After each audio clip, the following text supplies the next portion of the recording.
Сайн байцгаана уу? Дөржин болортой яа миний уран зохиолын тухай ярилцдаг дараагийн маань подкаст эхлэхэд бэлэн боллоо. Энэвт амьдардаг уран зохиол сонирхогч хоёр монгол бүсгүйтэйгээ ярилцахад бэлэн болоод байна. Баасан хүү Дарима хоёр маань байна.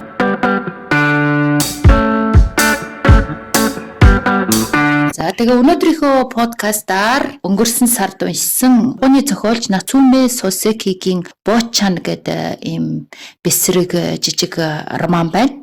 Энэ болохоор зэрэг Монсудрын утга зохиолын 9-р цуврал юм байна. Зүгээр номных нь ерөнхий танилцуулгыг хийчихье. Тэгээ энэ Бочан гэдэг энэ зохиол болохоор зэрэг урд нь монгол хэлнээ жаал хүү гэсэн нэрээр 2-3 удаа орчуулагдаж гарч ирсэн юм байлээ. Тэгээ Бочан гэдэг нь Япон хэлээр аг хүү гэлээ юу гэлээ? Одоо байгаач гэсэн. Энэ зохиолын маань баатрууд бол ер нь баг шахуун нэргүй. Тэгээд энэнийг нэгдүгээр биенээс Бочан буюу энэ аг хүү маань өөрөө би гэдэг одоо байр суурнаас хүүрнж байгаагаар энэ зохиол явдаг. Тэгээд хүүг бол нэг 6-7 настай байхаас үйл явдал эхлээд тэгээ 24 настай хувь хүн бүрэлдэн бий болж байгаа үзүүлсэн л ийм зохиол юм байгаа нэ.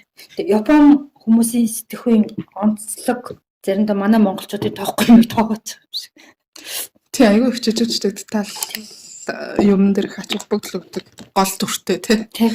Их шудраг байсны залуу ирэнгээс залуу багш ирэнгээс эсвэл тэр багш гэдэг мэрэгчлэн нас өөртөө тэгж нөлөөлт юм уу? Амар юмд шудраг тэгээд хүнийг их ажиглан тэр тий бараг л 40-тэй 50-тай хүн шиг хүнийг ажиглаад хочмож өгсөн байж идэг.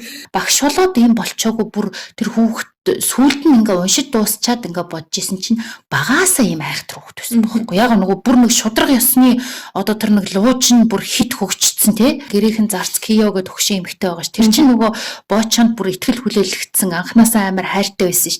Тэгээ ахаас нь нуугаад л нөгөө нэг мөнгө өгдөг ч юм уу янз янзын юм өдр өгж мөгөөл бид тэр Киогийн тэр нөгөө нэг Бочаныг гэсэн тэр хайр амар хөөрхөн. Тэр яагаад нэг юун дээр нэг мөнгө өгсөн чинь нөгөө пастаж орлоо мөнгө ургацсан би тэгээд борлоод гэсэн чинь нөгөөдгий чи бүр угаагаад тэгээ муухай өнөртэй байна гэсэн чи яваа мөнгөн зосор сэлээд тэр бүр аав ээжээс илүү хайрлаж өсгсөн тий. Тэгээс язгууртан гаралтай гэдэг шүү. Тий. Уг нь язгууртан гаралтай айлын хүүхэдтэй хасарчаад тэгээ гэр өгчлөх хийж байгаа гэдэг. Би бол тэр хүүхдийн яг зан чанарыг нь тэр ирээдүйд тэрийг нь маш их үнэлж харж тэрнээс нь болж хайрлсан хүн байгаа байхгүй тий. Тэгээд бас урамшуулж яйсан одоо тэр үнийг би хүн бол том мундаг тэрэндээ итгэлтэй болохын хүн бол төлөвшөлт нөлөөлсөн баг тий. Тэгэхгүй тэгэл ээж чинь буруугаал байсан бол ээж авшигна тий. Би долгоноор хүн дурггүй байл. хөөрхөд тий. Өөрийг нь хайрлаад ах чи надад долгоноод байна гэж бодоод тий. Тэгээ намайг өөрөө ахта дургүй байгаа тий. Тэгсэн мөртлөө нөгөө уурлаад тий. Аавыгаа ч гэсэн тий. Тий. Тэгээд нөгөө ээж аав хоёр нь болохоор нөгөө ахтны илүү гаргаад юу анхаарал хандуулаад бараг жүжигчин болно нэг магтаад дандаа ингэж л тий. Баг хүүгээ байнгын өөлөөстэй тий. Чи ингэж л дандаа хэрэг тарин дүрсгөөтнө. Тэгэхээр чи л ядаргаатай гэл ингээд тэрний өсрийг л тулцааргаа шудраг өсний тэмцэж алдсан юм шиг. Өөрөө бүр бурууга хүлээсэн ч гэсэн тэгэл дандаа хүнийг өстой нэг шудраг биш хоёр нүртэй гэж хардаг тий шүмжлэхээр. Тий. Хөөх. Тэр сүүлд тэр багш болчоод байж байгаа тэр шудрагаас нь бүр нэр үнэхээр бахархмаараа тий. Их миний цалинг тэгвэл битгий нэм гээл тий. Би тэгвэл халагдах хөрөгдлөө өгнө гээл тий. Энэ дээр чинь тэгтээ тэгээ бас нөгөө айгүй хөнгөн нөгөө бас жоохон инээдтэй хошин шог шиг тий.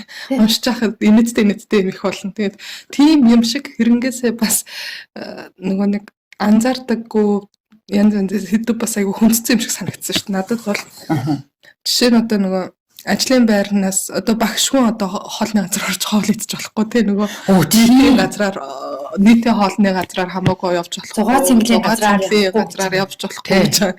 Боов авч идэхгүй олон гоймон авч одоо нөгөө гоймон идэх хэрэг асуулаа тий. Одоо манайхаар бол сумын төв баригадын төв шиг тийм газар нөгөө олон дундаа уусахгүй ингээд нэг хүн ингээд нөгөө бустайгаа гялс ирээл нийлээл долдогноод ч гэдэг юм уу тэгэхгүй байгаад ахаар тэрийгэ бөөрөлхөөд ингээд бүгдээрээ тэр хүний эсрэг нөгөө хүнийг жоохон одоо нөгөө булан шахаад байна шүү дээ. Ганцаардуулах. Манайр бол бүр Токиогийн хүн гэдэгт амар бахархдаг хүн байхгүй юу? Тийм тий. Би бол Токиогийн хүн улаан цамд чиг хүн Токиогийн хүн гэдэг дажгүй хүн гэж ерөөсөө энэ хөдөөний юм ойлгохгүй ч гэж байгаа шиг. Тийм. Гэхдээ би харин яг тэрийг анзаарсан. Энэ Японы соёлд болохоор зэрэг нөгөө нэг хотын хүн, Токиогийн хүн айгүй нөгөө нэг дээгүр зэндааны хөдөөний хүн болохоор айгүй бүдүүлэг харанхуу, айгүй өрөвдмөр гэдэг тэр нэг тийм ангийн ялгаа айгүй тод байсан. Манай Монголд болохоор зэрэг чинь хөдөөний хүн бараг ариун цагаан сайн хүн, хотын хүн чинь жоохон муудуу, жоохон бараг тиймэрхүү юм ер нь айгүй шингэцсэн байдаг шүү. Бид нар нөгөө коммунизм үеийн социалист реализмаар ажилчин малчин гэдэг айгүй малчин гадалтай гэдгээр бахархдаг тийм үе байсан байхгүй. Сүүлийн үед тийм байж байгаад сүүлийн үед бас нөгөө хөдөөний оркууд гэдэг болчиход байгаа шүү дээ. Нөгөө хотод орж ирж байгаа. Япон болохоор нэг хаан цэцэглэлтэй, самурай, дэг ёс жаяг те нийгмийн давхаргын айгүй хьютай ялгаатай байсан. Тэр нь одоо хүртэл барыг хадгалагддаг юм шиг.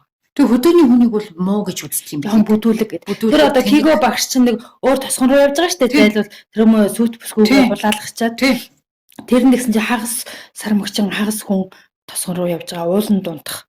Тийм амар доош нь игээд би харин тийм ээ. Тэгээ би бүр энэ дээр бол Япон Монгол хоёрын ястай эрс ялгаа гарч ирж байгаа. Тэгээ ялангуяа энийг чинь уншчихгаа өмнө заяа би юу хэлсэн гэж нөө Батбаяр чамаас авсан давлгааг уншчихгүй юу. Тэгээ Батбаяр чинь бол хөдөөний хүнийг одоо хөхөө өвгдийн соёл, тэдний мэрэгэн ухаан, тим имийг дээдэлдэг тэрэн зохиол бүтээлд нэвч шингэсэн байдаг шүү дээ. Тэгээ тэрэн дээр хүртэл энэ хотынхноосоо илүү хөдөөнийх нь хүмүүс илүү ухаантай байна гэж нэг Америкийн нэг мундаг хүн монголоор аялж явж байгаад хот хөдөөгөө аялж явчаад тийм дүгнэлт гаргасан гинэ гэдэг энэ Батбаяр бичсэн байсан байхгүй. Тэгээ би өөрөө ч гэсэн бас жоохон нөгөө яг юм хөдөөний өвгөн хүн бол үнэхээр ухаантай лаг байдгийг мэддэг болохоор би болохоор энэ боочны тэрнтэй нэвлэрэхгүй шүү дээ. Надад бол амар монгол хүний хувьд бол өчүүхэн юм дээр бөн ачаад бүгдлөөгээд байгаа санагдсан. Тий. Бүр тэр Токио гэхэд бүр байж байгаа л гарч ирнэ. Бүр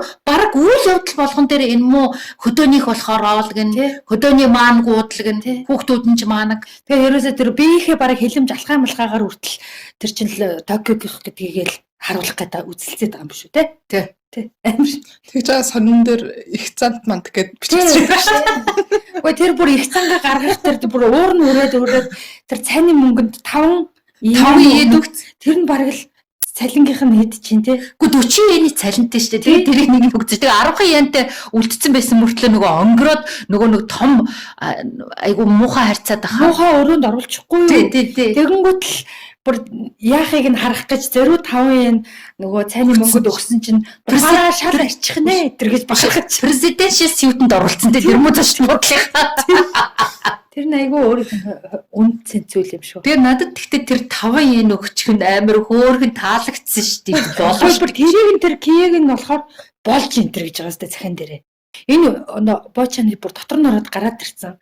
Одоо ийм шудраг зангийн үнэхээр хар нялхаас нь мэддэг хүн байгаа байхгүй. Тэгж хайрладаг тий. Тийм болохоор бүх хайр нь ингээ байждаг. Тэр нэг Токиогоос нүүхтэй нэг 50 yen нөгөө өгүүлдэг ш тахта хэлээд тэгсэн чинь тэрнийг нь хадгалсан тэр эргүүлээд 10-ын шилжүүлж мэлжүүлээд тий. Тэр айгүй хөөрхөн. Тэр би бас кияд айгүй хайртай байсан. Өстө хөөрхөн. Гэтэ тэр нөгөө шудраг багш ямар хөөрхөн гоё хүн байв. Хурц байгаа юу? Би бас айгүй хэлсэн. Тий энэс шүү дээ. Нэрүүд зориг ингэж бүр инээдтэй өгсөн юм шиг. Аялдан дагалдагч улаан цамцад холоо өхөр цараа энтер гэдэг байна шүү дээ. Хөөе нөгөө хин ч холооч нэг муу амар доожоогүй те дуугаа. Хин нөгөө хөөгддөгч чи очив үлээ. Тэр чинь юм хол байхгүй. Нөгөө сармагчгүй ийм хөхөлбөр царайтай хүн яагаад ийм царайтай ингэ найзаас асуудаг байхгүй юу? Тэгсэн чинь энэ хулууны шүл идсээр байгаа юм болцсон гэ хэлээд тэгээд дандаа тийм царайтай хүнийг хулууны шүл иддэг байх гэж боддог байхгүй юу? Тэгээ хулууг нь хөхөлбөр царайтай бол. Тий. Хөөе гэхдээ энэ хараад дөнгөж ингээл тэр багш нарын өрөөнд ороод анх томилогдож ирээл танилцуулагдал тэг хүмүүст өстө кас ажигч тэр дорн гоч өгсөн тий. Яг мэдрэмжтэй таарсан аялдан дагалдагч эдэргээд тэр 20 хэдэн хүн гэхэд үнэнхэн мундаг мэдчихээн тий. Тэр аялдан дагалдагч гэдэг арай л эдэрхий аялдан амар. Тий. Өстө палтхын тэгэд палтах хүн чинь надад нэг юм хүүхдийн ном шиг санагдаад байсан чинь нэрээ 24-тэй үе юм хүүхдийн хэрэг үү? Хүүхдийн байхгүй яах юм тий. Тэр нэг зодон дундуур энэ орохоор яг хүүхчиг байх хэвчээ. Тийм ээ. Хоёулаа ухаан зүггүй ингэж зодтолсон юм байна шүү дээ. Нөгөө өхөр зараад нөгөө хоёр багш тэр хоёр ч тэгээд нөгөө сурагчдаа зодтолтол улаан цамцтай өөрхөн дунчиж байгаа байхгүй. Тийм байл. Улаан цамцад гэхдээ үнэнхэн муус надад жинхэнэ нөгөө КГБ-гийн хүн шиг те шудраг хасны хөөрөлтэй амьтад юм болохоор энэ хоёр яг очиж цааш. Энэ хоёр яг очиж зодон тоглосон гэж мэдээд тэр сонинд бичүүлээд тэр захирал бол шаал ямар ч хэрэггүй шавар бурхан те. Тэгээ элбэх гээд байгаа шүү дээ. Тэгээд бас тэр модоно нөө кодоно нөө гэдэг нь бид нар болохоор аяга маяг нөгөө давс маус ч гэдэг юм уу те тэгж ярьж штэ эм үсгэр ч юм уу те тэгсэн. Тэр нөгөө орчуулагч нь тэгж гоё орчуулсан баг шүү дээ те. Эсвэл бас япон хэлэн дээр бас яг тэгж яг кодоно л бахад айгуул ка үсгэр орчуулга бол гоё байсан те. Улаан цамцаас өшөөгөө авах гэж зочид буудалд ямар их гүрийж байваа тэгснээр зодоол тэр нэр нь бүр үнэхээр ч яагуу өгч байгаа. Харин шудраг хасны төлөв хийгээд үнэхээр яста гоорхоо дэрн баг 2 хоног л гэдэг шүү дээ. Тийм. 7 айгу мундаг 7 хоног сүүлдээ арга энэ ирэхгүй юм байна бид хоёр хотлоо яаж юм. Энэ Японы энэ философи юм уу ахын үнд нь гоё хаалгатай байшин л гэж гарах юм. нэрээ тийм. Тийм. Тэгэхээр тэр хаалга л их чухал байна. Тийм байна. Чухал. Би тийм гоё хаалгатай байшинд амьдарч чадаагүй ч гэсэн гээл ярьдаг тийм. Тэгэхдээ энэ дээр бас нэг авууштай юу хит их уянгалаагүй, гойчлоогүй бас модерн тий зүгээр л яг хөөр байдлаар нь ярьсан. Тэр нь айгүй бас таа. Манай Бочаны тэр бодол нь тий энэ муу стандараа тэгж байгаа царилжаад олдгоно ястонороо харахад нь яа тийм толгойг нь барьж аваад бараг л баас руу дүрмээр гэдэг л амар юм тий. Тэгэл бүр шудрагны дөөлөл бүр таг самурай юм уу хайшаа. Тав самурай ямар юмны удамж гэнэ тий. Энэ японочдын соёл тийм баха тий. За удам удмаараа бахархдаг. Гарлал өсөл одоо хот мотороо тэр тий. Одоо сүүлийн үеийн монголчууд чинь заавал нэг удамд мундаг лам мам байдаг гэж бахархдаг болчиход байгаа юм шүү. Харин тэр үед нь одоо бараг л нуудаг байсан аа юу. Тий. Одоо хайж юм юм чи юуны улгааны арай л алтан уургийн гэх нь холгүй л тий. Тэгэхээр хүмүүс ер нь тийм бахархалтай л байдаг байх. Тийм ном байлаа хөрх. За тэнийг мартчихсан. Энэ одоо энэ Сосеки Мосекигийн өөр ном уншаагүй сони юм бид нар Санширо гэдэг ном нь уг нь бас тэр үед хэвлэгдсэн. Би тэгээ бас унших гэсэн чи айгүй тийм монотонны санагдаад тийм шүү. Дундаас хайчихсан. Энэ ном бол нөгөө нэг айгүй уншихад айгүй хөнгөн нэг ямар нэгэн зовооргүй тэгтээ айхтар сонирхолтой бас биш тий. Би энийг чи ингээл уншаал бүр эмоц юу болох гээд ингээл хөөсөр байгаа тэгээ юу ч болохгүй дууссан. Стогорсны гал уншаад одоо яах гэдэг ингээл нэг топ юм болгох гэдэг. Юу ч болохгүй дууссан. Энэ чинь нөгөө өмнө хон чи янз янзын нөгөө 6 дахь газар мазар өстэй амар юм уншсан байна. Нөгөө 5 ононоос оноо өгвөл би 2 маяр л өгсөн. Чийтиг өгье. Би ч гэсэн 3 өгчөө. Хоёр дүү өгөөрийн шудраг. Шудраг өснө тухайн уншчаад. Муухай биш, гоё биш л байсан да одоо ингэж бүр хэлээ тий. Тэгээ уншсандаа бол харамсахгүй. Гэтэ бас ахиж уншия гэж бодогдохгүй. Ийм л юм байна да. Ер нь нөгөө юу яавал өсвөр насны ч юм 16 7. Яг үнэ. Тийм хүүхдүүдэд бол бүр их хөөрхөн тий. Хөдөө хотын ялгаа тэгээ Япон хүмүүсийн бас сэтгхүүн онцлог, соёл заншил гэдэг янз янзын юм бас цогт нь мэдэж аавн тий. Японд байдаг усуд нэрээ нэг уншчихад бас зүгээр юм шиг тий. Гэхдээ ийм хөө стилийн бичрэглэл дуртай хүмүүс байх боломжтой тий. Ингээд Тугасаа тэгээ бас юм эн чинь ер нь баг юм намтарчилсан юу гэдэг хүүхдээс том хүн болж байгаа юм гаргасан ном болохоор зэрэг энэс бас өөр нэг айхтар тийм уран сэтгэмжийн юм угаасаа орохгүй шүү дээ. Тийм биз. За тэгвэл тэгээ ингэсгээд болио. За анхаарал тавин сонссон та бүхэнд их баярлалаа. Дараагийн подкаст хүртэл түр баярлалаа.